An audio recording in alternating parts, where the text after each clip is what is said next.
ምናልባት ሰኞ ልንጨርስ እንችላለን። ዛሬ መግቢያውን እናያለን። ዓርብ ዕለት እግዚአብሔር እስከፈቀደልን ድረስ እንማራለን እና ደግሞ ሰኞ ከዛ ሰኞ መጨረሻው ይሆናል። ሰኞ እንጨርሳለን ማለት ነው። ሰኞ ከጨረስን በኋላ ቀጥታ እንግዲህ መልእክተ ዮሐንስን ስትማሩ የነበራችሁ ተማሪዎች ትመረቃላችሁ። መርሐ ግብር ይኖረናል። ምናልባት ዓርብ ዕለት ወይም ረቡዕ ዕለት መርሐ ግብር ይኖረናል። ያው ነጥላችሁን ለብሳችሁ ሙሉ ነጭ በነጭ ሆናችሁ ከረበት የግራጁዌሽን ከረበት የሚያደርጉት አለ አይደል? የክርስቶስ እስረኛ የሚል ስካርፍ እሱን ታደርጉና አባቶች መምህራን ባሉበት ትመረቃላችሁ፣ ትባረካላችሁ። ስለዚህ ይሄንን በሚቀጥለው ሳምንት እናደርጋለን ማለት ነው። የተሰሎንቄ ተማሪዎች እንግዲህ ይሄ የመልእክተ ዮሐንስ የምትማሩ ለእናንተ ነው። የተሰሎንቄ ተማሪዎች ያው ትላንትና ምዕራፍ 5ን ጀምረናል። አንደኛ ተሰሎንቄ 4ቱን ምዕራፎች ጨርሰን ምዕራፍ 5 ላይ ነው ያለነው።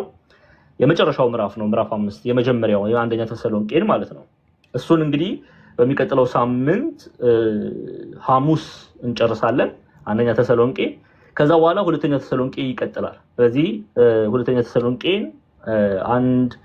3 ሳምንት ገደማ ገፋ አድርገን እንጨርስና እናንተም መልእክተ ዮሐንስ የተማሩ ተማሪዎች እንደተመረቁት ትመረቃላችሁ ማለት ነው።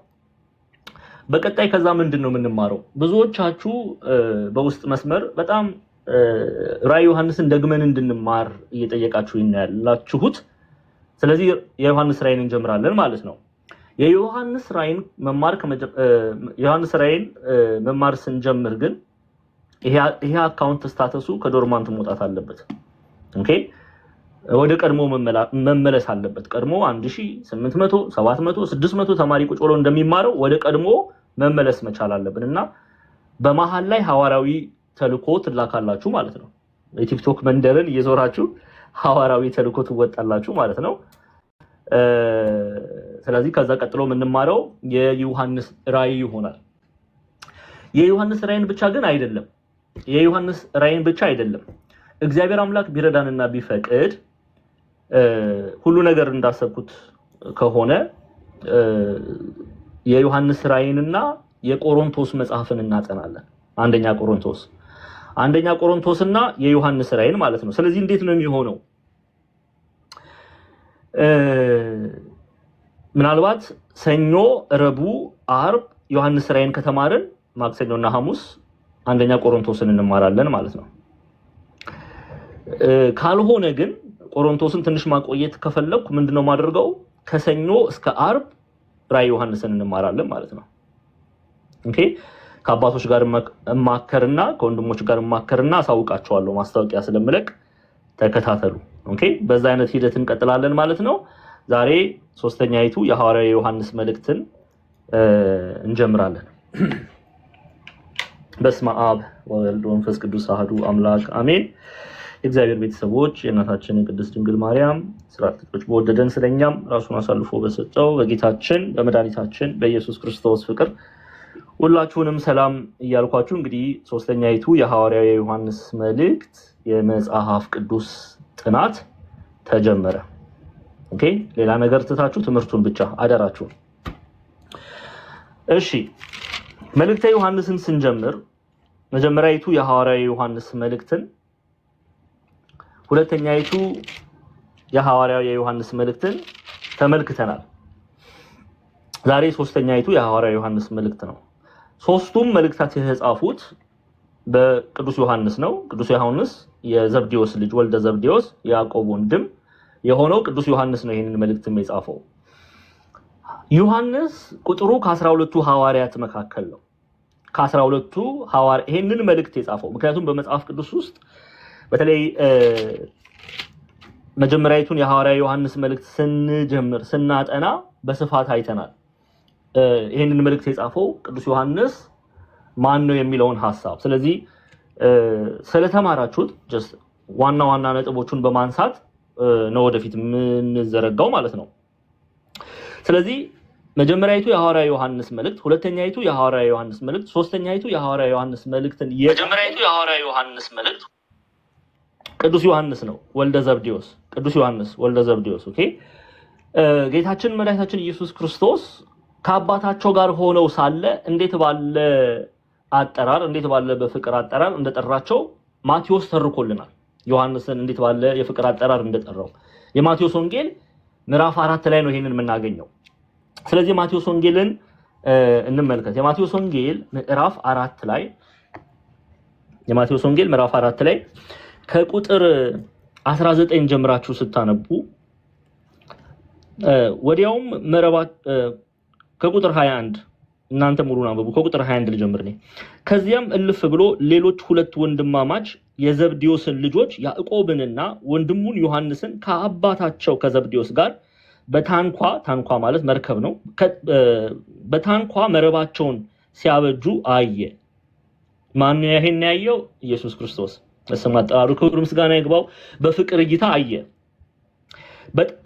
ከዛስ በኋላ ጠራቸውም። እነርሱም ወዲያው ታንኳይቷን አባታቸውን ትተው ተከተሉት። ተመልከቱ፣ እግዚአብሔር አምላክ ለአገልግሎት ሲጠራ ቤተሰቤን፣ ንብረቴን፣ ስራዬን የምትሉት ነገር የለም፣ ሁሉን ትተን ተከተልህ ያሉት ለዚህ ነው። የእግዚአብሔር ፍቅር ከሁሉ ይበልጣል። ለዚህ ነው ሊቁ ቅዱስ ዮሐንስ አፈወርቅ እግዚአብሔር አምላክ ይላል አንተ ራስን ከምትወደው፣ እናት አባት አንተን ከሚወዱ፣ ወዳጆች ከሚወዱ፣ አንተ ራስህ ይወዱኛል ብለህ ከምታስባቸው ሰዎች አንተ ራስህን ከምትወደው በላይ ይወድሃል ይላል። የእግዚአብሔር ፍቅር ኃያል ነው። የእግዚአብሔርን ፍቅር የሚያክለው የለም በዚህ ምድር ላይ። እርሱ እኛን በወደደን ፍቅሩ እኛ እርሱን እንወደው ዘንድ ይፈልጋል። ስለዚህ እግዚአብሔር አምላክ የዘብዴዎስ ልጆች የሆኑትን ያዕቆብንና ዮሐንስን ጠራቸው ሰውን ያጠምዱ ዘንድ። ኦኬ፣ ሰውን ወደ የምስራቹን ወንጌልን ይነግሩ ዘንድ፣ ኦኬ፣ ነገረ ክርስቶስን ይገልጡ ዘንድ፣ የምስራቹን ይናገሩ ዘንድ መረጣቸው፣ ጠራቸው። አባታቸውን ታንኳይቷንና አባታቸውን ትተው ተከተሉት ይላል። ኦኬ፣ በኋላ ላይ ማቴዎስ ምዕራፍ 10 ላይ ስትመጡ፣ የማቴዎስ ወንጌል ምዕራፍ 10 ላይ ስትመጡ ቁጥራቸውን እናያለን። 12ቱን ደቀ መዛሙርቱን ወደ እርሱ ጠርቶ እንዲያወጧቸው በርኩሳን መናፍስት ላይ ደዌንና ሕማምን ሁሉ እንዲፈውሱ ምን ሰጣቸዋል? ስልጣን ሰጣቸው። ቅዱሳን ቢፈውሱ ቢያድኑ በማን ስልጣን ነው? በእግዚአብሔር ስልጣን ነው። ምንጩ ማን ነው? እግዚአብሔር ነው። ቅዱሳን ጻድቃን ሰማዕታት ከእግዚአብሔር ተለይተው፣ በደንብ አድርጋችሁ ስሙ፣ ከእግዚአብሔር ተለይተው ማንም ቅዱሳን ተብሎ ሊጠሩ አይችሉም። ምንም ሊያደርጉም አይችሉም። ሊኖሩም አይችሉም። እኔና እናንተም ልንኖር አንችልም። አሳ ከውሃ ወጥቶ እንደማይኖረው እኔና እናንተም ከእግዚአብሔር ተለይተን መኖር አንችልም። እግዚአብሔር ግን በቅዱሳኑ ላይ ታላቅ ነገርን ያደርጋል። በሐዋርያትም ላይ ታላቅ ነገርን ያደርጋል። ይሄንን ስልጣን ሰጥቷቸዋል። ኦኬ፣ ይሄንን ስልጣን ሰጥቷቸዋል። ስለዚህ 12ቱንም ደቀ መዛሙርቱን ወደ እርሱ ጠርቶ ሲል ወደ ጌታ ወደ ኢየሱስ ክርስቶስ ወደ እግዚአብሔር ጠርቶ እንዲያወጧቸው በርኩሳን መናፍስት ላይ ደዌንና ሕማምን ሁሉ እንዲፈውሱ ስልጣን ሰጣቸው። ኦኬ፣ ስልጣን ሰጣቸው። እኛ ኦርቶዶክሳውያን ቅዱሳን ያድናሉ ስንል ከእግዚአብሔር በተሰጣቸው ስልጣን እንጂ ከእግዚአብሔር ተለይተው በራሳቸው አይደለም እያወራን ያለ ነው። ማንም ሰው ከእግዚአብሔር ተለይቶ ምንም ሊያደርግ አይችልም። ይሄን ልናቅና ልንጠነቀቅ ያስፈልጋል። እሺ፣ ስልጣን ሰጣቸው። የ12ቱም ሐዋርያት ስም ይህ ነው። የስንቱ? የ12ቱ ሐዋርያት ስም። አሁን ቅዱስ ዮሐንስ ሶስተኛ ዮሐንስ መልእክትን የጻፈው ቅዱስ ዮሐንስ ቁጥሩ ከ12ቱ ሐዋርያት መካከል ነው፣ እናየዋለን። 12ቱም ሐዋርያት ስም ይህ ነው። መጀመሪያው ጴጥሮስ የተባለው ስምዖን፣ ወንድሙ እንድርያስ፣ የዘብዴዎስ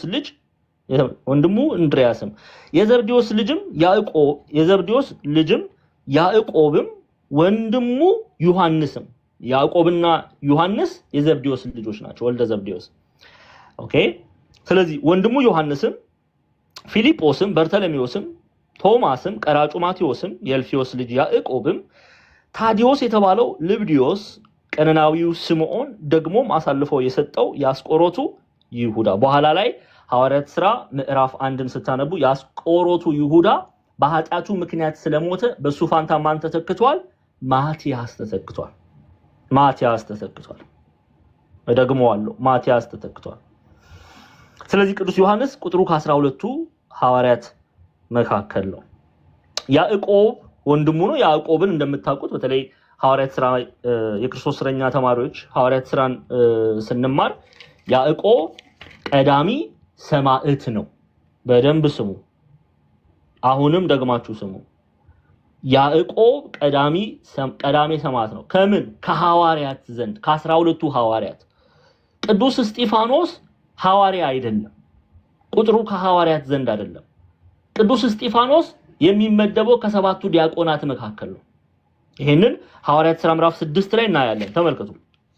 ሐዋርያት ሥራ ምዕራፍ 6 ቁጥር 5 ሐዋርያት ሥራ ምዕራፍ 6 ቁጥር 5 ያው ይህም ቃል ሕዝቡን ደስ አሰኛቸው። እምነትና መንፈስ ቅዱስን የሞላበት ሰው እስጢፋኖስን፣ ፊልጶስንም፣ ጵሮቅሮስንም፣ ኒቃሮናንም፣ ጢሞናንም፣ ጳርሜናንም ወደ ይሁዲነት ገብቶ የነበረውን የአንጾኪያው ኒቆላዎስን መረጡ። በሐዋርያት ፊት አቆሟቸው። ከጸለዩም በኋላ እጃቸውን ጫኑባቸው። እነዚህ ሰባቱ ዲያቆናት ናቸው። ሰባቱ ዲያቆናት። ከዛ ውስጥ እስጢፋኖስ ከ12ቱ ሐዋርያት አይመደብም። ከሐዋርያት መካከል ግን ቀዳሚ ሰማዕት ማን ነው? ያዕቆብ፣ ቅዱስ ያዕቆብ የዮሐንስ ወንድም። ይሄንን ደግሞ ሐዋርያት ሥራ ምዕራፍ 12 ላይ እናገኘዋለን። ተመልከቱ። ሐዋርያት ሥራ ምዕራፍ 12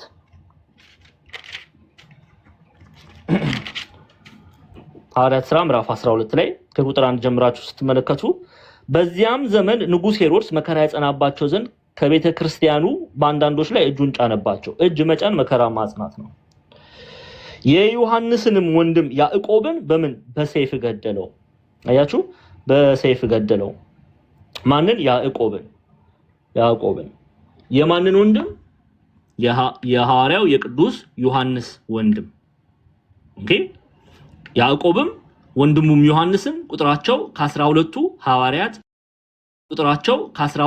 ሐዋርያት መካከል ነው። ይሄኛው ዮሐንስ ነው ሶስተኛው ይሄኛው ዮሐንስ ነው ሶስተኛይቱ የሐዋርያው የዮሐንስ መልእክትን የጻፈው። ይሄኛው ዮሐንስ ነው ከ12ቱ ሐዋርያት የሚመደበው ወልደ ዘብዴዎስ የያዕቆብ ወንድም። በሐዲስ ኪዳን መጽሐፍ ውስጥ ዮሐንስ ተብሎ የተጠሩ አሉ። ሌሎች ዮሐንስ ተብሎ የተጠሩ አሉ። እንዲያውም ለአብነት ሶስቱን አይተናል። በይበልጥ መጥምቁ ዮሐንስን አይተናል። የካህኑ ዘካርያስና የኤልሳቤጥ ልጅ በመወለዱ ብዙዎች ደስ ይላቸዋል የተባለው እርሱ አይደለም። ይሄንን መልእክት የጻፈው ሶስተኛ የሐዋርያው ዮሐንስ መልእክት የጻፈው ግራ እንዳትጋቡ። ሌላ ደግሞ ማርቆስ ወንጌልን የጻፈ አለ። የማርቆስ ወንጌልን የጻፈው ሌላኛው ስሙ ዮሐንስ ተብሎ ይጠራል። ማርቆስ የተባለው ዮሐንስ እየተባለ ይጠራል። የቅዱስ ጴጥሮስ የቅዱስ ጳውሎስ ደቀ መዝሙር ሆኖ አገልግሏል። እርሱ አይደለም ይሄንን መልእክት የጻፈው። ይሄንን መልእክት የጻፈው ከ12ቱ ሐዋርያት መካከል የሚመደበው የያዕቆብ ወንድም የዘብዴዎስ ልጅ የሆነው ቅዱስ ዮሐንስ ነው። ቁጥሩ ከ12ቱ ሐዋርያት መካከል ነው። እሺ፣ ይሄንን መልእክት ብቻ አይደለም አንደኛ፣ ሁለተኛ፣ ሶስተኛ ዮሐንስ ወንጌልና 5 የራእይ መጽሐፍን የጻፈው ራሱ ቅዱስ ዮሐንስ እንደሆነ የቤተ ክርስቲያን ሊቃውንት ይናገራሉ። ይሄን ልናቅና ልንረዳ ያስፈልጋል። ስለዚህ መልእክቱን ማን ነው የጻፈው? ቅዱስ ዮሐንስ። እሺ፣ ከዚህ በኋላ ይሄ መልእክት ሶስተኛው የሐዋርያው ዮሐንስ መልእክት ለማን ተጻፈ የሚለውን ሐሳብ እናያለን። የመጀመሪያው በደንብ ሶስተኛው የሐዋርያው ዮሐንስ መልእክት የተጻፈለት ጋይዮስ አንድ ነው የሚል ሐሳብ የሚያነሱ አሉ። ግን ይሄ ተቀባይነት የለውም። ሶርሱም ደካማ ነው። ጠንከር ያለ ሶርስም የላቸውም። ስለዚህ በአብዛኛው ሊቃውንት ዘንድ የሚታየው አራቱ ጋይዮስ ናቸው። አንደኛው የመቄዶንያ፣ ሁለተኛው የደርቤ፣ ሶስተኛው የቆሮንቶስ፣ አራተኛው ጋይዮስ የቅዱስ ዮሐንስ ወዳጅ ተብሎ ይታወቃል ማለት ነው። አሁን እንያቸው እያንዳንዳቸውን እንይ። ከሶስተኛው የሐዋርያው ዮሐንስ መልእክት ጋይዮስ እንጀምር። ይሄኛው ራሱ ቅዱስ ዮሐንስ በአንድ ምዕራፍ አድርገን እናነበዋለን። ምዕራፍ 1 ቁጥር 1 ላይ ከኔ ከቀሲስ የተላከች መልእክት በእውነት እኔ ለምወደው ለወንድማችን ለጋይዮስ ትድረስ ይላል። ይሄኛው አንደኛው ጋይዮስ ነው። ይሄ ጋይዮስ የቅዱስ ዮሐንስ ወዳጅ ተብሎ ይጠራል። ቅዱስ ዮሐንስ መልእክት የጻፈለት ወዳጅ ተብሎ ይጠራል። ኦኬ፣ አንደኛው ይሄ ነው። ሁለተኛውን ጋይዮስ ሐዋርያት ሥራ ምዕራፍ 19 ቁጥር 29 ላይ እናገኛለን። ስለዚህ ወደ አስረጅ ነው የምሰጣችሁ ለምትጽፉ ሰዎች የበረታችሁ ካላችሁ በመጽሐፍ የበረታችሁ በመጣጠፍ የበረታችሁ ካላችሁ ሐዋርያት ሥራ ምዕራፍ 19 ቁጥር 29ን ክፈቱ ጻፉ። እሺ ይሄው ምዕራፍ 19 ቁጥር ስንት አልኳችሁ? 29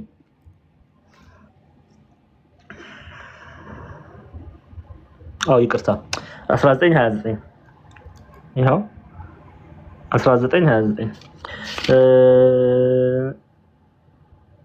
አግኝተነዋል። ጋይዮስን አግኝተነዋል። የመቄዶንያውን ጋይዮስን አግኝተነዋል።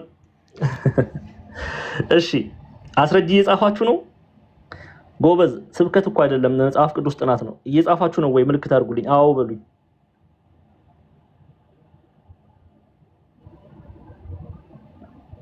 እሺ ልትነግሩኝም ፈቃደኛ አይደላችሁ? ጽጌ ማርያም አጸደ። እሺ ተባረኩ። እሺ እየጻፋችሁ እባካችሁ።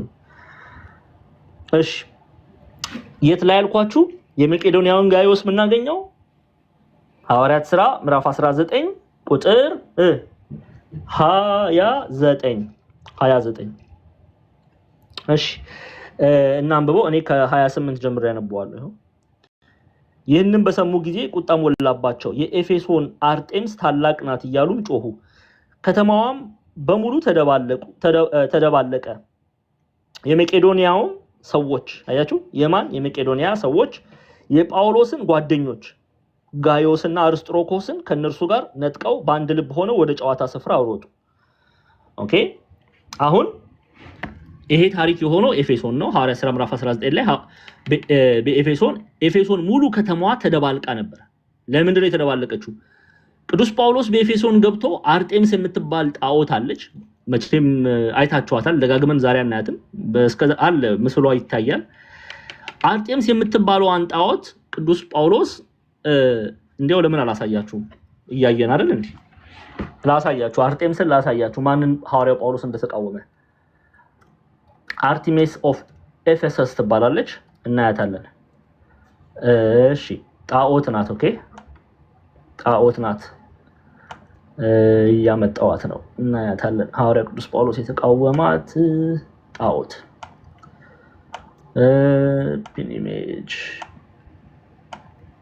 እስከዛ ግን እናንተ ደግሞ ታብታብ አድርጓ፣ ሌሎች ልጆች መጥተው ይማሩ፣ ከዚህ ማዕድ ይካፈሉ። አንዴ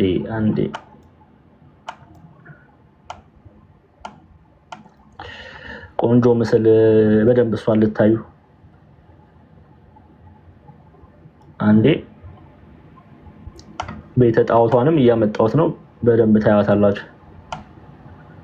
ነግሬያችኋለሁ። ዛሬ ሰፋ አድርገን ነው በደንብ ነው የምናየው የሶስተኛ ዮሐንስ መግቢያን በደንብ ነው የምናየው ሶስተኛ ዮሐንስ መግቢያን።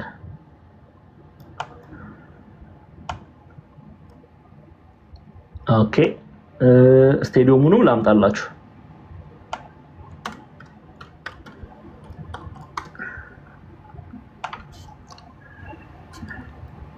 መካነ ተውኔት ይባላል። ኢትዮጵያ ሊቃውንት መካነ ተውኔት ብለው ይጠሩታል። በሉ አሁን እያየን ነው የምንማረው። እሺ ተመልከቱ። ቁጥር 28 ላይ ምን አለ? ሐዋርያት ሥራ ምዕራፍ 19 ቁጥር 28 ላይ ይህን በሰሙ ጊዜ ቁጣ ሞላባቸው። የኤፌሶን አርጤምስ ታላቅ ናት እያሉም ጮሁ። ከተማዋም በሙሉ ተደባለቀ። የመቄዶንያም ሰዎች የጳውሎስን ጓደኞች ጋይዮስንና አርስጥሮኮስን አርስጥሮኮስን ከነርሱ ጋር ነጥቀው በአንድ ልብ ሆነው ወደ ጨዋታ ስፍራ አሮጡ። ኦኬ እሺ እንመልከት አሁን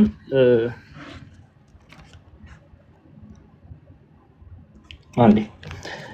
እሺ ይሄ አርጤምስ እቺ ናት አርጤምስ እንደምታዩት ይታያል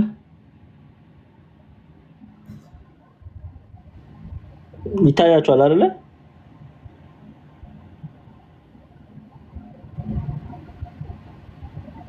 እቺ ናት አርጤምስ የምትባለው እቺ ናት።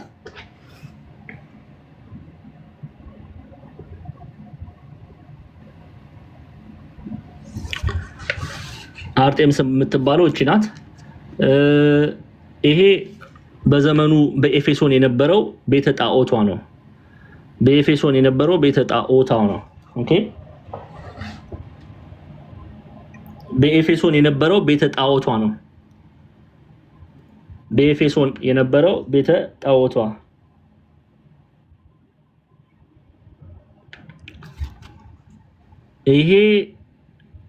ይሄ ደግሞ ስቴዲየሙ ነው። ዛሬ ድረስ አለ። ኤፌሶን ብትሄዱ ትጎበኙታላችሁ። ዛሬ ድረስ አለ፣ ይጎበኛል። መካነ ተውኔት። ስለዚህ ይዘዋቸው ወደዚህ ስቴዲየም ሮጡ። ተመልከቱ። የጳውሎስ ጓደኞችን የመቄዶንያም ሰዎች የጳውሎስን ጓደኞች ጋይዮስን፣ አርስጥሮኮስን ከነርሱ ጋር ነጥቀው በአንድ ልብ ሆነው ወደ ጨዋታ ስፍራ ሮጡ። ጨዋታ ስፍራ የሚሉት ይሄንን ነው። ይሄንን ስቴዲየም ነው የጨዋታ ስፍራ የሚሉት። ለምንድን ነው ወደዚህ ይዘዋቸው የመጡት? አንድም በሸንጎ ፊት ሊያቆሟቸው፣ አንዳንድ ሊቃውንት ደግሞ ከአናብስት ጋር ሊያታግሏቸው፣ ሊገድሏቸው ነው።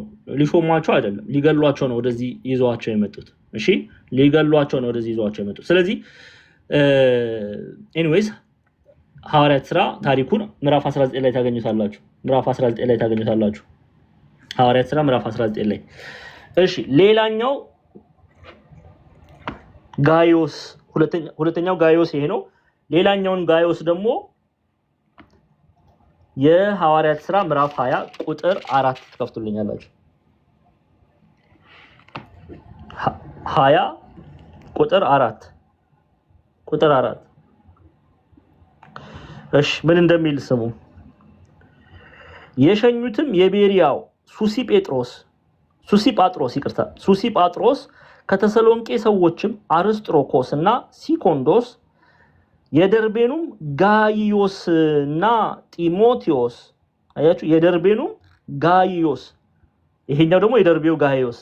ደርቤ ጋይዮስ ገላትያ አውራጃ የሚገኘው ይሄው ገላትያ ወይም ገላትያ አውራጃ የምትገኘዋ ደርቤ ተብላ የምትጠራዋ ከተማ የደርቤ ጋይዮስ። ይሄ ሶስተኛው። አንደኛው ቅዱስ ዮሐንስ ወዳጅ ጋይዮስ፣ ሁለተኛው የመቄዶንያ ጋይዮስ፣ ሶስተኛው የደርቤ ጋይዮስ። ይሄንን የት ነው የምናገኘው? ምዕራፍ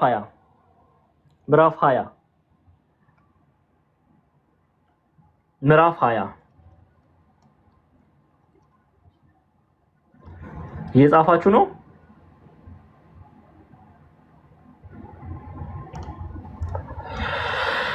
እሺ እየጻፋችሁ ነው? ምልክት አድርጉልኝ ድንገት በፍጥነት እንዳልሄድ ነው።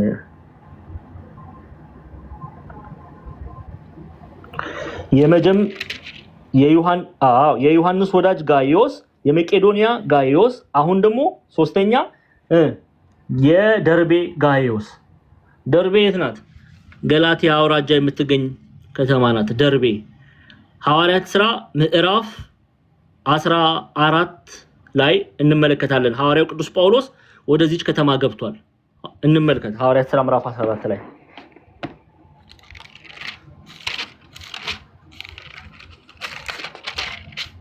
ይሄው አስረጅ እያሳየን ሐዋርያት ሥራ ምዕራፍ 13 ላይ ተመልከቱ።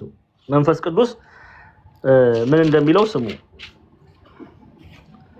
በአንጾኪያ ባለችው ቤተክርስቲያን which is አንጾኪያ እችናት።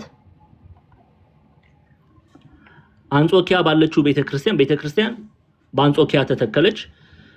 ኦኬ በአሕዛብ ምድር ማለት ነው። በአንጾኪያ ተተከለች።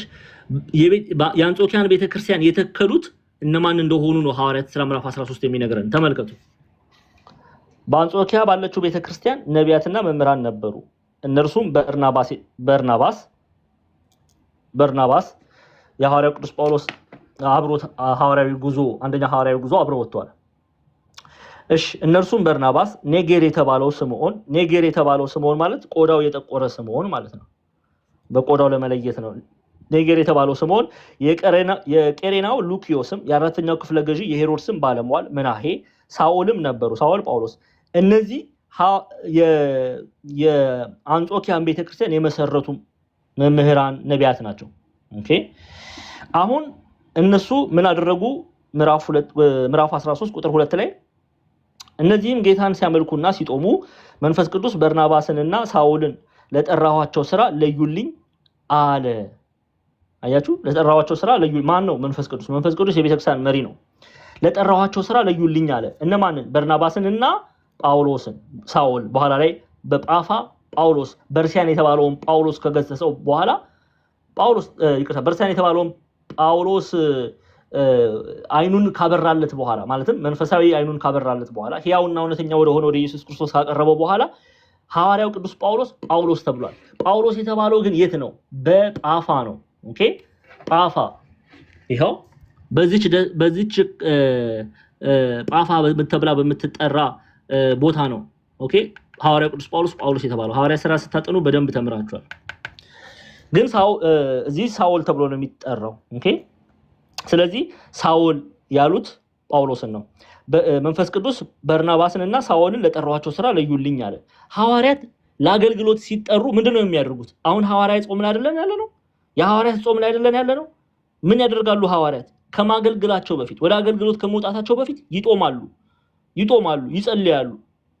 እግዚአብሔርን እንዲረዳቸው አገልግሎታቸው እርሱ እንዲወደው የሚያቀርቡት መስዋዕት የተወደደ ይሆን ዘንድ ይጦማሉ። ይሄው እኔ ከኪሴ አውጥቼ አይደለም የምናገረው፣ ማስረጃ እያሳየው ነው። እዚሁ ተመልከቱ። አንደኛ ሐዋርያዊ ጉዞ ሐዋርያው ጳውሎስ አገልግሎት ከመጀመሩ በፊት ምን አደረገ ይለናል። ይሄው መንፈስ ቅዱስ በርናባስና ሳኦልን ለጠራኋቸው ስራ ለዩልኝ አለ። በዚያን ጊዜም አለ ከጦሙ ከጸለዩም እጃቸውን ከጫኑ በኋላ አሰናበቷቸው። ጾመው ጸልየው አሰናበቷቸው። ማንን? ጳውሎስና በርናባስን። በኋላ ላይ ማርቆስ የተባለው ዮሐንስ ሊያግዛቸው አብሯቸው እንዳለ ሉቃስ ይነግረናል። ኦኬ አሁን ይሄን ካየን ምዕራፍ 13ን እንመልከት፣ ምዕራፍ 14ን እንመልከት። ከስር መሰረቱ እያየን እንሂድ ብዬ ነው። አሁን ተመልከቱ ቁጥር 19 ላይ ሐዋርያት ሥራ ምዕራፍ 14 ቁጥር 19 ላይ በርናባስና ጳውሎስ ወደ ደርቤ እንደገቡ ይነግረናል። ይሄው አይሁድ ግን ከአንጾኪያና በደንብ እያያችሁ አይሁድ ግን ከአንጾኪያና ከኢቆንዮን መጡ። ህዝቡን አባብለው ጳውሎስን ወገሩ፣ የሞተም መስሏቸው ከከተማ ወደ ውጪ ጎተቱት። ደቀ መዛሙርቱ ግን ከበውት ሳሉ ተነስቶ ወደ ከተማ ገባ። በነገውም ከበርናባስ ጋር ወደ ደርቤን ወጣ። አያችሁ፣ ወዴት ወጣ? ወደ ደርቤን ወጣ። ስለዚህ ምን እያለን ነው? ሐዋርያው ቅዱስ ጳውሎስ በልስጥራን ሳለ ከአንጾኪያና ክፉ አይሁዳውያን ሊገሉት ከአንጾኪያና ከኢቆንዮን መጡ። ወዴት? ወደ ልስጥራን። ከዛ ሐዋርያው ቅዱስ ጳውሎስን በድንጋይ ወገሩ ማለት በድንጋይ ደበደቡ ማለት ነው። እስጢፋኖስን እንደደበደቡ እነዚህ ክፉ አይሁዳውያን ግብራቸው መደብደብ ነውና ደበደቡት። ምን ሊያደርጉት? ሊገሉት። ማንን? ጳውሎስን ደበደቡት። ከዛ በኋላ የሞተ መስሏቸው ከከተማው ጎትተው አውጥተው ጣሉት። ከዛ በኋላ ደቀ መዛሙርቱ ከበውታል ሐዋርያው ቅዱስ ጳውሎስን። ስለምን ከበቡት ቢሉ ኢትዮጵያውያን ሊቃውንት ሐዋርያው ቅዱስ ጳውሎስን ደቀ መዛሙርት የተባሉት ይላሉ የጌታችን የመድኃኒታችን ኢየሱስ ክርስቶስ በእርሱ የሚያምኑ አማኞች ናቸው፣ ክርስቲያኖች ናቸው፣ ምዕመናን ናቸው። እነሱ ጳውሎስን ከበውት ነበር። ጳውሎስን የከበቡት ለምንድን ነው ቢሉ ሊቀብሩት፣ እነሱም የሞተ መስሏቸው ሊቀብሩት ይላሉ የሐዋርያት ሥራ አንድ ተትርጓሜ። አሁን ሐዋርያው ቅዱስ ጳውሎስ እግዚአብሔር ረድቶ ተነሳ። እንደዛ ተደብድቦ የሞተ መስሏቸው ቢጥሉት እሱ ተነስቶ ተመልሶ ወደ ደበደቡት ወደ ልስጥራን ገብቶ ወንጌልን ሰበከ። ይሄ ገድለ ይወጣዋል እኮ አሁን ይሄ ገድለ ጳውሎስ ብለን ብንጽፍ ወገኖቻችን አይለቁንም መቼም 3 ወር ነው ስለዚህ ገድል የሚያወሩት። ግን ደግነቱ መጽሐፍ ቅዱስ ላይ ሉቃስ ገድሉን አስቀምጦታል። በሽጋይ ተደብድቦ ወዲያው ተነስቶ ጀግናው ሐዋርያ ገብቶ በልስጥራን ወንጌል ይሰብካል። ከዛስ በኋላ በንጋታው ወደ ደርቤ እንደምወጣ ተደብድቦ ይሄ እንዴት ይቻላል? እሱን ለእግዚአብሔር እንተዋለን። ወደ ደርቤ ገባ። ኦኬ እግዚአብሔር አምላክ እየረዳው ወደ ደርቤ ገባ። እሺ አሁን ተመልከቱ። ለዛ ነው ቁጥር ምዕራፍ 14 ላይ ነው ያለው። ደቀ መዛሙርቱ ግን ከበውት ሳሉ ተነስቶ ወደ ከተማ ገባ። በነገውም ከበርናባስ ጋር ወደ ደርቤን ወጣ። እሺ ይበቃናል። አትንገ ሁሉ ሰዓት ይበቃናል። እንቀጥል። ሶስተኛው ጋዮስ የደርቤ ጋዮስ ኦኬ። ስለዚህ እንድትይዙ ነው። አራተኛው ጋዮስ ማን ነው ብያቸዋለሁ? የቆሮንቶስ የቆሮንቶሱ ጋዮስ ኦኬ። አንደኛው የምትጽፉ ሰዎች እባካችሁን በደንብ ጻፉ። አንደኛው ጋዮስ የመቄዶንያ ይባላል። ቀደም አይተናል ሐዋርያት ሥራ ምዕራፍ 19 ቁጥር 29 ላይ። ሁለተኛው ጋዮስ የደርቤ ይባላል አይተናል ሐዋርያት ሥራ ምዕራፍ 20 ቁጥር 4 ላይ። ሶስተኛው ጋዮስ የቆሮንቶስ ይባላል። ቆሮንቶስ የት ነው? ኦኬ እኒ ካርታ አድርገን እኒ ይሄው ቆሮንቶስ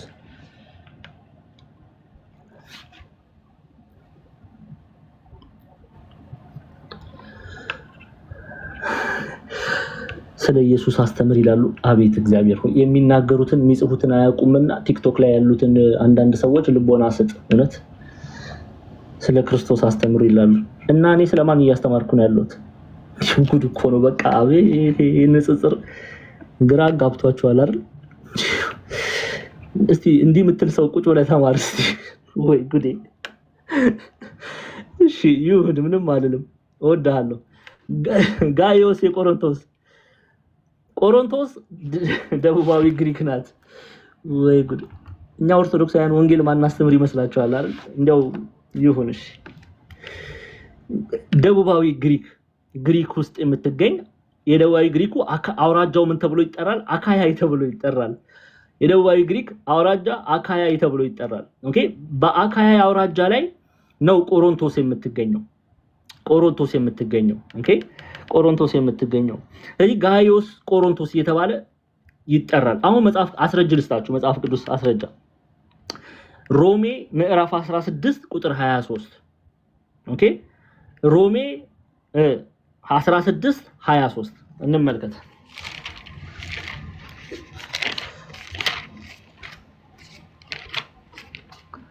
ሮሜ 16 23 ላይ እናገኘዋለን ይሄን ጋዮስ። ይሄው ሮሜ 16 ምዕራፍ 16 ቁጥር ምን አልኳችሁ? 23 ይሄው የእኔና የቤተ ክርስቲያን ሁሉ አስተናጋጅ ጋዮስ ሰላምታ ያቀርቡላችኋል። የእኔና የቤተ ክርስቲያን ሁሉ አስተናጋጅ ጋዮስ ሰላምታ ያቀርብላችኋል። ይሄ ጋዮስ የቆሮንቶስ ጋዮስ ተብሎ ይጠራል። የቆሮንቶስ ጋዮስ ተብሎ የሚጠራው ሐዋርያው ቅዱስ ጳውሎስ የሮሜን መልእክት የጻፈው ከቆሮንቶስ ነውና ከቆሮንቶስ ሆኖ እንግድነት ከተቀበለው ከጋዮስ ጋር ሆኖ ነው የሮሜን መልእክት የጻፈው ሐዋርያው ቅዱስ ጳውሎስ። የሮሜ መልእክት የተጻፈው በኢጣሊያ ሮም ለምትገኘዋ ቤተክርስቲያን ነው። ሮም ኢጣሊያ ነው የምትገኘው። ኢጣሊያ ላለችዋ ሮም ነው ሐዋርያው ጳውሎስ የጻፈው ይሄን መልእክት። ማንና ሲዞ ነው የላከው? አጠገብ ብዙ ሊርቅ አልፈለገም። የተመሰከረላት ጎበዝ አገልጋይ ነበረች ከቆሮንቶስ አጠገብ ክንክራውስ በምትባል ቦታ ላይ። ስለዚህ በክንክራውስ ያለችን ፌቨን ታማኝ ሆና ስላገኛት ስለተመሰከረላት ጳውሎስ እጅጉን ስለሚወዳት በእርሷ የሚወደውን የእግዚአብሔር ቃል በእርሷ ሲዞ ወደ ሮም ላከ። ይሄው ምዕራፍ 16 ቁጥር 1 ላይ ተመልከቱ። በክንክራውስ ባለች ቤተክርስቲያን አገልጋይ የምትሆን እህታችን ፌቤንን አደራ ብያችኋለሁ። ለቅዱሳን እንደሚገባ በጌታ ተቀበሏት። እርሷ ለብዙዎች ለኔም ለራሴ ደጋፊ ነበረችና ከእናንተም በምትፈልገው በማናቸውም ነገር እርዷት ይላል ሐዋርያው ቅዱስ ጳውሎስ። ሮሜን በቆሮንቶስ ሆኖ ጻፈ። ከክንክራውስ ያለችን ፌቨን መልእክቱን አስይዞ ወደ ኢጣሊያ ሮም ላከ። ስለዚህ ሊቃውንቱ ምን ይላሉ? ይሄኛው ሌላኛው ቅድም ካየናቸው ጋዮስ የተለየ ነው። ይሄ የቆሮንቶሱ ጋዮስ ተብሎ ይጠራል። የኔና የቤተ ክርስቲያኖች ሁሉ አስተናጋጅ ጋዮስ ሰላምታ ያቀርብላችኋል ይለንልና አያችሁ። ያቀርብላችኋል ይላልና ስለዚህ ይሄን ጋዮስ ከሌሎቹ ጋዮስ ለይተው ሊቃውንቱ ይናገራሉ እሺ ስለዚህ እንመለስ አሁን ሶስተኛው የሐዋርያ ዮሐንስ መልእክት የተላከው ለጋዮስ ነው ይሄ ጋዮስ የቅዱስ ዮሐንስ ወዳጅ ወይም መልእክት ሶስተኛ መልእክት የተጻፈለት ሶስተኛ መልእክት ዮሐንስ የጻፈለት ጋዮስ እየተባለ ይጠራል ስለዚህ መግቢያው ግልጽ ነው ማለት ነው እንቀጥላለን መልእክቱ ለማን ተጻፈ ቀጥተኛ ትርጓሜው ቀጥተኛ የምንሰጠው ለጋዮስ ነው ኦኬ ልቀጥል ግልጽ ነው ለምን ተጻፈ የሚለው መልካም እሺ ከዚህ በኋላ ምንድነው የምናየው ለምን ተጻፈ የሚለውን ነው የምናየው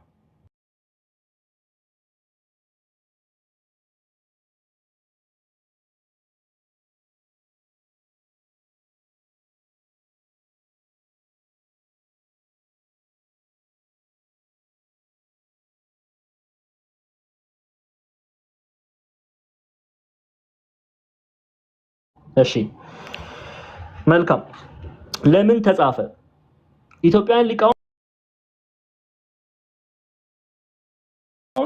ሶስተኛው የሐዋርያ ዮሐንስ መልእክት የተጻፈበትን ሁለት ነጥቦች ያነሳሉ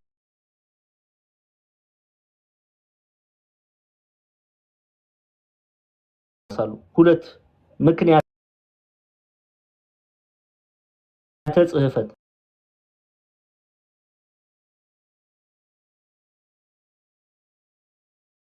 ጋዮስን ለማመስገን ለምስጋና ጻፈው ጋዮስን ለማመስገን ኦኬ እስቲ መጽሐፍ መረጃ ልስጣችሁ ለምንድን ነው የሚያመሰግነው ቢለውንም አብረን እናያለን ኦኬ ጋዮስ የተመሰገነው ለምንድን ነው ኦኬ ሶስተኛው የሐዋርያ ዮሐንስ መልእክት ምዕራፍ 3 እና 4 እናያለን ተመልከቱ ምዕራፍ 1 ቁጥር 3 እና 4 እሺ እንዲህ ይላል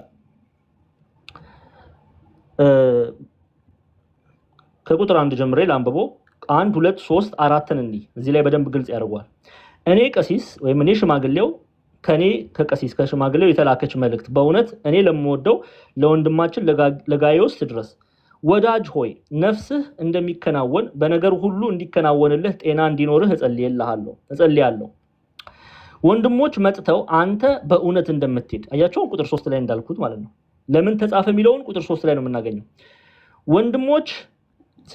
ወንድሞች መጥተው አንተ በእውነት እንደምትሄድ ስለ እውነት ሲመሰክሩ እጅግ ደስ ብሎኛልና ልጆቼ በእውነት እንዲሄዱ ከመስማት ይልቅ የሚበልጥ ደስታ የለኝም አሁን ለምንድነው ይሄ መልእክት የተጻፈው ለምስጋና ይሄንን የትናገኛለን ቁጥር 3 እና 4 ላይ ጋዮስ ግን ለምንድነው የተመሰገነው እንመልከት ጋዮስ የተመሰገነበት ምክንያት ኢትዮጵያውያን ሊቃውንት በትርጓሜ ላይ ምክንያቱን አስፈረውታል ተመልከቱ ሶስተኛ ይጽፋል ማለትም ቅዱስ ዮሐንስ ሶስተኛ መልእክት ይጽፋል ይያሉ ነው መልእክተ ዮሐንስ ላይ ኦኬ ሶስተኛ ይጽፋል ጋዮስ የሚባል ደግ ሰው ነበረ ማን የሚባል ጋዮስ የሚባል ደግ ሰው ነበረ በቀላውዲዮስ ቄሳር ጊዜ የተሰደዱትን እንግድነት እየተቀበለ እያበላ እያጠጣ እያሳደረ ስንቅ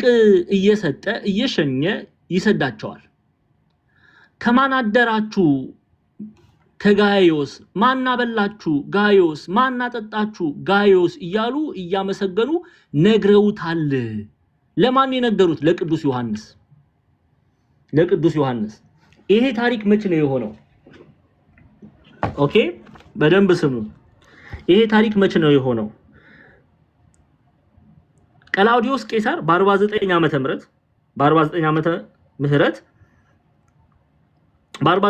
ምህረት ማንኛውም አይሁዳዊ ከሮም እንዲወጣ ድንጋጌ ደንግጎ ነበር ስለዚህ ከሮም እንዲወጡ የተገለጠውን ድንጋጌ ሰምተው የተሰደዱ ክርስቲያኖችን ማን ይቀበል ነበር ጋዮስ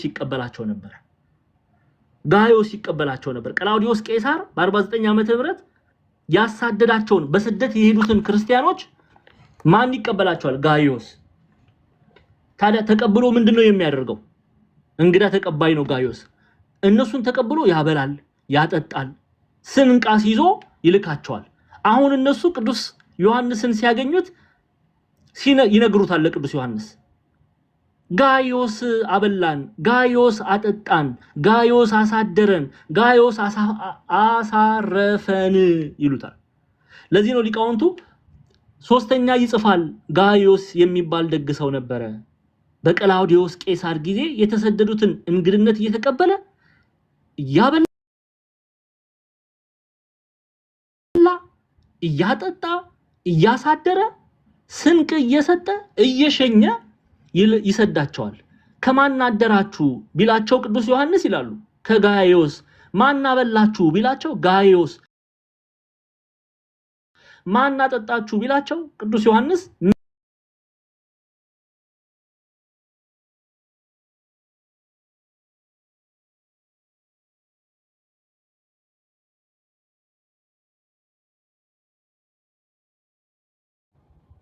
ጋዮስ እንደ አብርሃም እንግዳ ተቀባይ ነውና ሊያመሰግነው ጻፈ።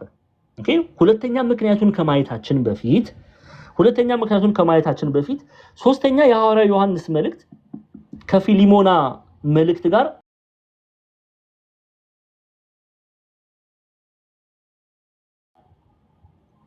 የሚቀራረብ ነገር አለው። እንዴት ብትሉ ፊሊሞናም እንግዳ ተቀባይ ነው፣ ጋዮስም እንግዳ ተቀባይ ነው። ጋዮስን ቅዱስ ዮሐንስ ያመሰግነዋል፣ ፊሊሞናን ማን ያመሰግነዋል? ሐዋርያው ቅዱስ ጳውሎስ ያመሰግነዋል። እስቲ እንመልከት።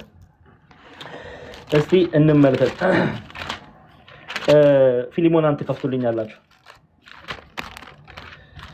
ፊሊሞና አንዳንድ ሰው እኮ ፊሊሞና መጽሐፍ ቅዱስም አይመስለው መጽሐፍ ቅዱስ ላይ አለ እንደ የሚል አለ። የክርስቶስ እስረኛ ያነበባችሁ መቼም ፊሊሞና ግራ አትጋቡ። ፊሊሞናን ትከፍቱልኛላችሁ፣ አብረን እናነባዋለን።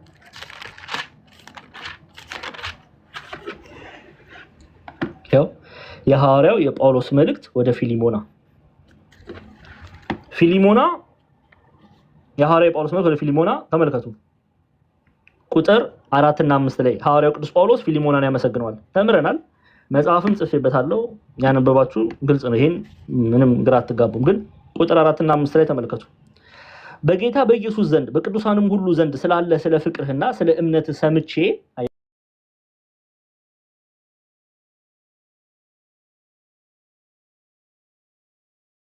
ለክርስቶስ ኢየሱስ ፍሬ እንዲያፈራ እለምናለሁ። የቅዱሳን ልብ ባንተ ምን ስራ ስላረፈ ወንድሜ ሆይ በፍቅርህ ብዙ ደስታንና መጽናናትን አግኝቻለሁና ይላል። ለማን ነው የሚለው ይሄንን ቅዱስ ጳውሎስ? ለፊሊሞና። ተመልከት እንግዲህ ፊሊሞናን ማን ያመሰግናል? ጳውሎስ። ጋዮስን ማን ያመሰግናል? ጋዮስን ደግሞ ማን ያመሰግናል? ዮሐንስ።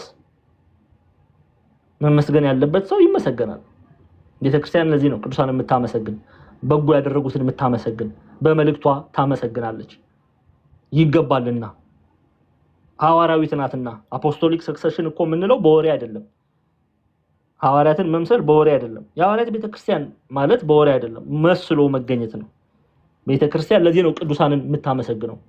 ከማን ተማረች? ከጳውሎስ። ከማን ተማረች? ከቅዱስ ዮሐንስ። እሺ ስለዚህ ሊያመሰግነው መልእክት ጻፈለት ሊያመሰግነው።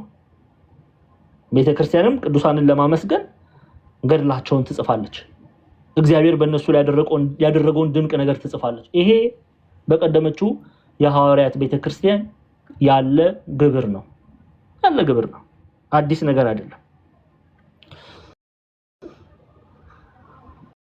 እሺ እንቀጥል። ሁለተኛ ምክንያት ለምንድን ነው የተጻፈ? አንደኛ ምክንያቱን አይተናል።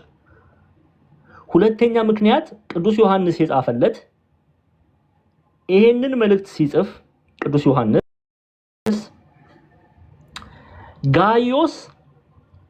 ጋዮስ አንድም መልካም እያደረገ ስለሆነ ሊያመሰግነው፣ ሁለተኛ ግን አሁን ካለበት መንገድ እንግዶችን መቀበልን ለቅዱሳን ያለውን ፍቅር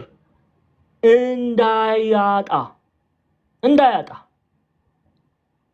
በመልካም መንገድ እንደቆመ በዛው ይቆም ዘንድ ያንን እያደረገ ይመላለስ ዘንድ ከክፋት ጋር እንዳይተባበር ሁለተኛ ይሄንን መልእክት ጽፎለታል። ከምን ጋር እንዳይተባበር አልኳችሁ? ከክፋት ጋር እንዳይተባበር።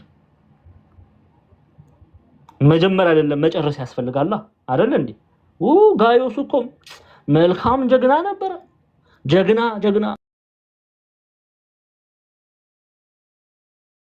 እንዲያው እንደ ጋዮስ ደግሞ እንግዳ ተቀባይ አለ እንዴ? የአዲስ ኪዳን አብርሃም እንደው እንደ ጋዮስ እኮ ጎበዝ የለም። ግን ምን ያደርጋል መጨረሻው እንዲህ ሆነ እንዳይባል ሰው መጨረሻው ሲያምር ነውና እንዲህ እንዳይባል ጋዮስ በቆመበት በመረጠው መንገድ ይጸና ዘንድ ቅዱስ ዮሐንስ ሊመክረው ስለፈለገ ይሄንን መልእክት ጽፏል። አስረጅ እናቅርብ አይደለ? ዝም ብሎ ማውራት ሳይሆን ማስረጃ ማለት ነው። ይሄን ደግሞ ቁጥር 9 ጀምረን እኔ ቁጥር 9 ቁጥር 10 ቁጥር 11 ቁጥር 12 በደንብ ስሙ። ያው ዲዮጥራጢስ አይቀበለንም። ስለዚህ እኔ ብመጣ በደንብ ስሙ።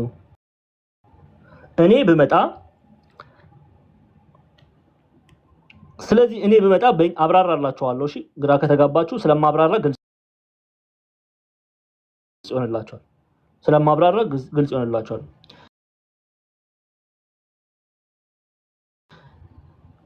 ስለዚህ እኔ ብመጣ በእኛ ላይ በክፉ ቃል እየለፈለፈ የሚያደርገውን ስራውን አሳስባለሁ። ይህም ሳይበቃው እርሱ ራሱ ወንድሞችን አይቀበልም፣ ሊቀበሏቸውም የሚወዱትን ከልክሎ ከቤተ ክርስቲያን ያወጣቸዋል። ወዳጅ ሆይ በጎ የሆነውን እንጂ ክፉን አትምሰል። በጎ የሚያደርግ ከእግዚአብሔር ነው፣ ክፉ የሚያደርግ ግን እግዚአብሔርን አላየውም። ለድሜጥሮስ ሁሉ ይመሰክሩለታል፣ እውነት ራሷም ትመሰክርለታለች፣ እኛም ደግሞ እንመሰክርለታለን፣ ምስክርነታችንም እውነት እንደሆነ ታውቃላችሁ ይላል። አሁን ጋዮስን ነው የሚናገረው ቅዱስ ዮሐንስ። ምን እያለው ነው? ጋዮስ ሆይ በመልካም ጸንተህ ቁም፣ ዲዮጥራጢስን አትከተል። ዲዮጥራጢስ የሚባል አንድ ሰው አለ። ዲዮጥራጢስ ምንድነው የሚያደርገው? የቤተክርስቲያናችን አንድምታ ትርጓሜ ኢትዮጵያውያን ሊቃውንት ስለ ዲዮጥራጢስ ሲናገሩ ሐዋርያነትን ተመኝቶ ነበረ፣ ዋናነትን ተመኝቶ ነበረ። እየሰማችሁኝ ነው? አሳያችኋለሁ አንድምታ ትርጓሜው። ሐዋርያነትን ተመኝቶ ነበር ዲዮጥራጢስ። መሾምን ፈልጎ ነበር፣ ዋና ሊሆን ወዶ ነበረ። ግን ሐዋርያት ሳይሾሙት ሲቀር ስላልሾሙት አኩርፎ ይላሉ አባቶቻችን ክርስቲያኖችን የሚቀበሉ ሰዎችን ይነቅፍ እንደነበረ ይነገራል። ማን ነው ይሄንን የሚያደርገው? ዲዮጥራጢስ። አሁን ቅዱስ ዮሐንስ ምን እያለው ነው? ማንን? ጋዮስን። ዲዮጥራጢስን አትምሰል። ዲዮጥራጢስ እንግዶችን አይቀበልም። ዲዮጥራጢስ መልካም የሆነ ነገር አይናገርም። ዲዮጥራጢስ አይቀበለንም። አንተ ግን እንግዶች ትቀበላለህ። አንተ ብቻ አይደለህም። ድሜጥሮስም መልካም ነው። ስለዚህ ዲዮጥራጢስን አትምሰል፣ ድሜጥሮስን ምሰል። ዲዮጥራጢስን አትምሰል፣ ድሜጥሮስን ምሰል ይላል። ዲዮጥራጢስ ምንድነው ያደረገው? ይሄው እንመልከት። ትርጓሜ ቤተክርስቲያናችን አንድምታ ትርጓሜ። በዚህ አጋጣሚ ሼር እያደረጋችሁ ብዙ ሰው መጥቶ ቢማር መልካም ነበር። እንዲያው አንድ ጥቅስ ይዞ ጥራዝነጥቅ ነገር ይዞ ከሚንከራተት የእግዚአብሔርን ቃል በደንብ እንዲቁጭ ብሎ ሰው ቢማር ያተርፋል። ኤኒዌይስ ለእናንተ ግን ለምትማሩ ዲዮጥራጢስ ማን ነው? ይሄው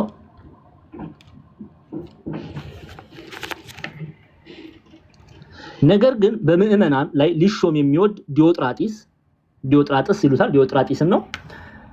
ነገራችንን አይቀበለንም አለ ቅዱስ ዮሐንስ። ለምንድን ነው የማይቀበለን ቢሉ ሂዶ ሐዋርያነትን ሹሙኝ ብሏቸዋል። አይሆንም ብለውታል። ሐዋርያት የበቃውንና ያልበቃውን አያውቁም ብሏቸው ሂዷል። ኦኬ። ስለዚህ ሐዋርያትን ይሾሙት ዘንድ ጠየቀ። አንዳንድ ሰው እኮ በገንዘብ ሹመት ይፈልጋል። መንፈስ ቅዱስ ካልመረጠ ማንንም አይሾምም። እግዚአብሔር ያልመረጠው አይሾምም። በጉልበት አይሾምም፣ በገንዘብ አይሾምም፣ በማጭበርበር አይሾምም። ኃጢአትን ነው ሰው ሳይገባው የተሾመ ኃጢአትን ነው የሚላበሰው። አሁን ዲዮጥራጢስ ሹሙኝ አለ። አትሾምም ቢሉት ሐዋርያትን ምን አለ? እናንተ የበቃውንና ያልበቃውን አትለዩም አታውቁም በማለት በመሄድ ሐዋርያትን ክርስቲያኖችን ከቤቱ አይቀበል፣ እነሱን የሚቀበሉና እነሱን የሚንከባከቡትን ሰዎች ደግሞ ይነቅፍ ነበር ማ ዲዮጥራጢስ። ስለዚህ ቅዱስ ዮሐንስ ምን አለው? ይሄው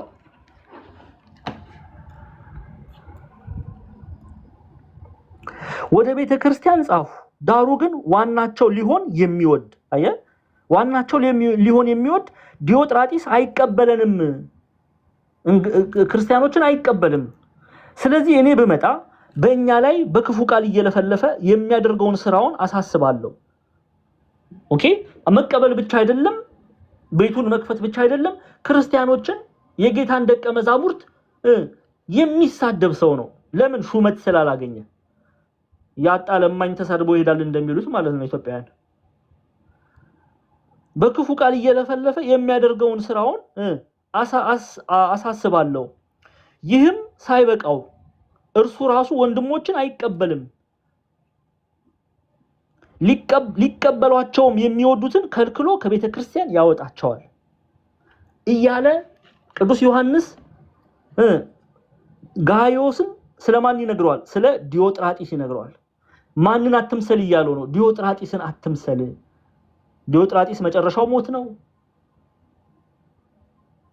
እግዚአብሔር በምህረት በይቅርታ ወደ ቤተክርስቲያን ካልተመለሰ መጨረሻው ሞት ነው። የሱን ግብር አትመልከት። ዲዮጥራጢስ ቤተክርስቲያንን የሚያሳድድ ነው። አንተ ግን እንደማን ሁን እያለው ነው? እንደ ድሜጥሮስ። ተመልከቱ። ለድሜጥሮስ ሁሉ ወዳጅ ሆይ የሚለው ጋዮስን ነው። በጎ የሆነውን እንጂ ክፉን አትምሰል። በጎ የሚያደርግ ከእግዚአብሔር ነው፣ ክፉን የሚያደርግ ግን እግዚአብሔርን አላየውም። ለድሜጥሮስ ሁሉ ይመሰክሩለታል፣ እውነት ራሷ ትመሰክርለታለች፣ እኛም ደግሞ እንመሰክርለታለን፣ ምስክርነታችንም እውነት እንደሆነ ታውቃላችሁ። ስለዚህ ክፉን ዲዮጥራጢስን አትምሰል፣ መልካም የተባለውን ማንን ምሰል? ድሜጥሮስን ምሰል። ድሜጥሮስን ምሰል። እኛ ቤተክርስቲያን እናታችን ቅድስት ድንግል ማርያምን ምሰሉ ትላለች። መልካም ናታ እናታችን።